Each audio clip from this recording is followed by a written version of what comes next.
Assalamualaikum warahmatullahi wabarakatuh. Memperkenalkan, nama saya Nabil Sabri Asabik, NPM 222191273 dari kelas F. Di sini saya akan memaparkan materi tentang perkembangan dan pertumbuhan.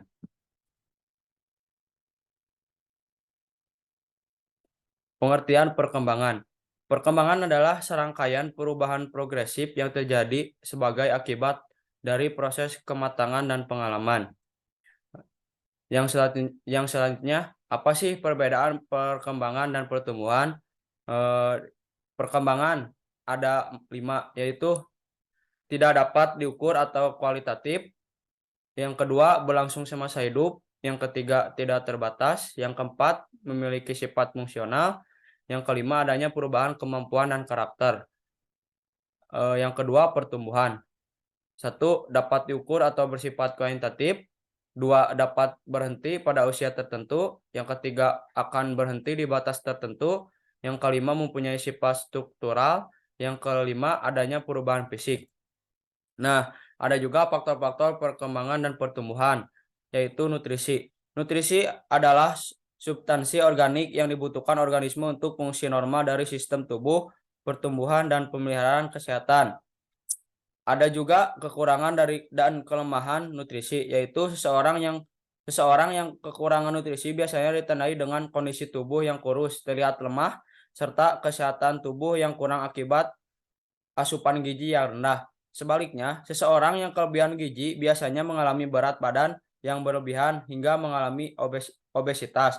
Nah, yang selanjutnya ada dua jenis nutrisi, yaitu mikronutrisi dan makronutrisi. Dan ada juga macam-macam nutrisi, yaitu karbohidrat, protein, lemak, vitamin, mineral, dan air. Yang selanjutnya ada faktor kondisi psikologis. Nah, kondisi psikologis adalah suatu keadaan yang ada dalam diri seorang individu yang dapat mempengaruhi sikap dan perilaku individu tersebut. Dan ada juga 7 faktor psikologis. Yang pertama itu ada perilaku, yang kedua ada pendidikan, yang ketiga ada budaya, yang keempat ada emosi, yang kelima ada bahasa, yang keenam ada sosial, yang terakhir ada sifat. Nah, ada juga faktor dari lingkungan. Lingkungan juga dianggap penting sebagai faktor mempengaruhi pertumbuhan dan perkembangan manusia. Faktor lingkungan ini amat luas, dari masyarakat, kemampuan ekonomi, keluarga, rumah tangga, kemajuan teknologi, asupan nutrisi, hingga geografis. Yang terakhir itu ada biologis. Biologi berasal dari dua kata, yaitu bios yang artinya makhluk hidup dan logos artinya ilmu. Sehingga biologi dapat diartikan sebagai ilmu yang mempelajari tentang makhluk hidup dan aspek kehidupannya. Ada juga beberapa contoh dari biologis, yaitu yang pertama itu ada perilaku hewan, yang kedua pertumbuhan dan perkembangan makhluk hidup, yang ketiga sel-sel makhluk hidup. Kemudian ada kebutuhan biologis manusia terdiri dari oksigen yang dibutuhkan untuk proses respirasi, cairan, istirahat dan tidur, melakukan aktivitas, pakaian, tempat berlindung, dan mempunyai suhu tubuh. Yang selanjutnya ada tugas-tugas perkembangan pada setiap fase perkembangan. Yang pertama itu ada masa bayi dan kanak-kanak, yang kedua ada masa sekolah, yang ketiga ada masa remaja, yang keempat ada masa dewasa. Nah, tugas perkembangan masa bayi dan kanak-kanak usia 0 sampai 6 tahun. Yang pertama itu ada belajar berjalan, yang kedua belajar memakan makanan yang padat, yang ketiga belajar berbicara, yang keempat belajar buang air kecil dan besar, yang kelima belajar mengenal perbedaan jenis kelamin. Selanjutnya tugas perkembangan masa sekolah 6 sampai 12 tahun. Yang pertama itu ada belajar memperoleh keterampilan fisik untuk melakukan permainan. Yang kedua belajar membuka sikap yang sehat terhadap dirinya sendiri sebagai makhluk biologis. Yang ketiga belajar bergaul dengan teman sebaya. Yang keempat belajar memainkan peranan sesuai dengan kelaminnya. Yang kelima belajar keterampilan dasar dari membaca, menulis, dan berhitung. Yang keenam belajar mengembangkan konsep-konsep sehari-hari. Ada juga tugas perkembangan di masa remaja ini. Yang pertama itu ada mencapai hubungan yang lebih matang. Yang kedua, mencapai peran sosial sebagai pria dan wanita. Yang ketiga, menerima keadaan fisik dan menggunakan secara efektif. Yang keempat, mencapai kemandirian emosional dari orang tua dan orang tua dewasa lainnya. Yang terakhir itu ada memilih dan mempersiapkan karir. Nah, ada juga tugas perkembangan di masa dewasa. Yang pertama, memilih pasangan hidup. Kedua, mencapai peranan sosial. Yang ketiga, bertanggung jawab.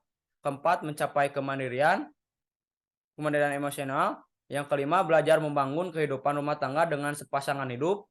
Yang terakhir itu mengasuh anak. Nah, ada juga pertumbuhan. Apa sih pengertian pertumbuhan? Pertumbuhan adalah suatu proses bertambahnya ukuran atau volume tubuh akibat bertambahnya sel-sel tubuh makhluk hidup. Pertumbuhan juga merupakan proses kuantitatif yang artinya itu yang dapat diukur. Nah, ada juga faktor-faktor yang mempengaruhi tubuh kembang, yaitu ada dua, faktor genetik dan faktor eksternal atau lingkungan.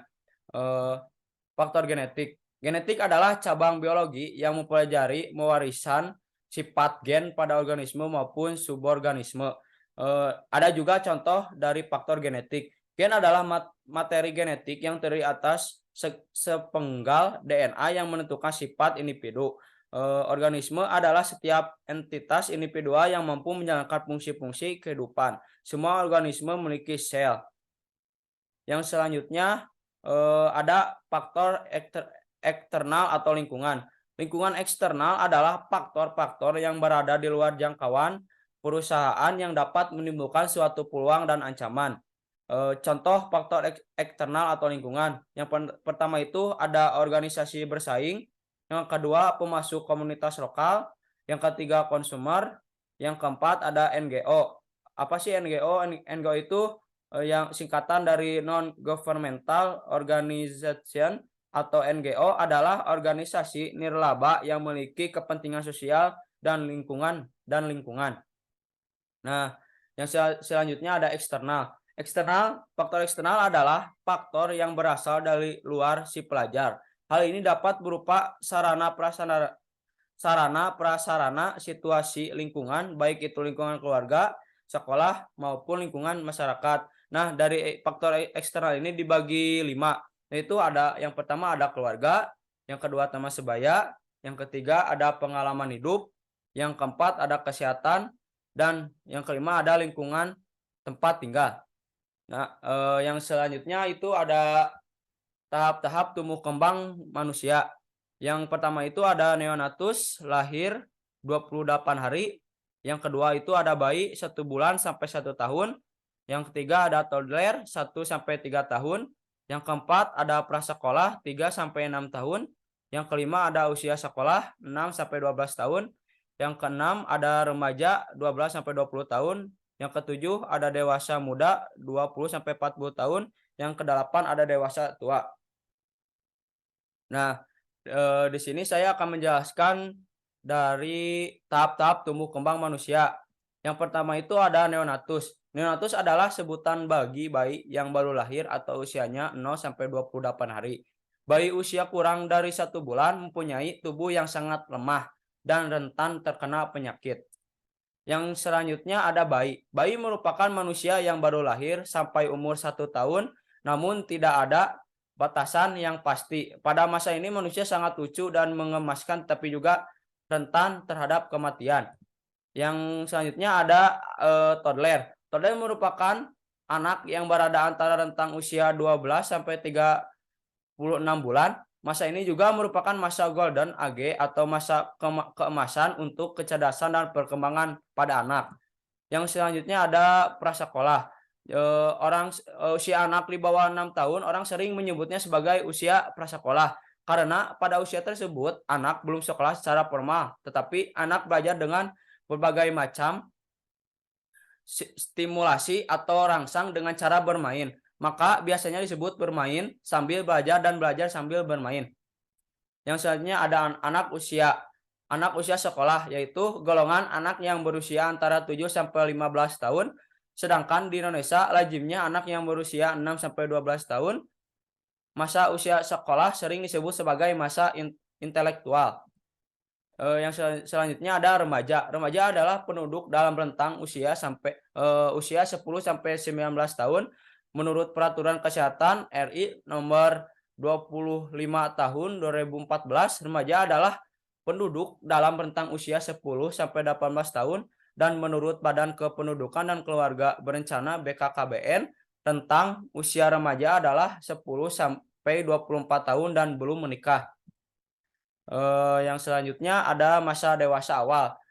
Masa dewasa awal adalah merupakan transisi dari masa remaja yang masih menjalani kehidupan yang hura-hura menuju masa yang menuntut akan rasa tanggung jawab.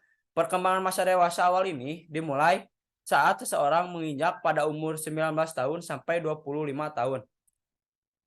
Yang selanjutnya usia dewasa atau akhir atau usia lanjut, yaitu rentang waktu antara 40 tahun sampai meninggal dunia. Nah, ada juga teori-teori tumbuh kembang. Yang pertama itu 0 bulan sampai 2 tahun sensori motor stage. Pengetahuan anak terbatas pada persepsi, sensori, dan aktivitas motorik. Yang kedua 2 sampai 6 tahun pre-operational stage. Anak belajar menggunakan bahasa namun belum paham pada logika. Yang ketiga 7 sampai 11 tahun. Conrad's operational stage. Anak mulai paham cara berpikir logis namun belum paham konsep abstrak. Yang keempat ada 12 tahun atau sampai dewasa. Formal operational stage. Mampu berpikir konsep abstrak diikuti dengan kemampuan berpikir logis, analisis, deduktif, dan perencanaan sistematis. Sekian dari saya, mohon maaf bila ada kata-kata kurang paham. Terima kasih. Wassalamualaikum warahmatullahi wabarakatuh.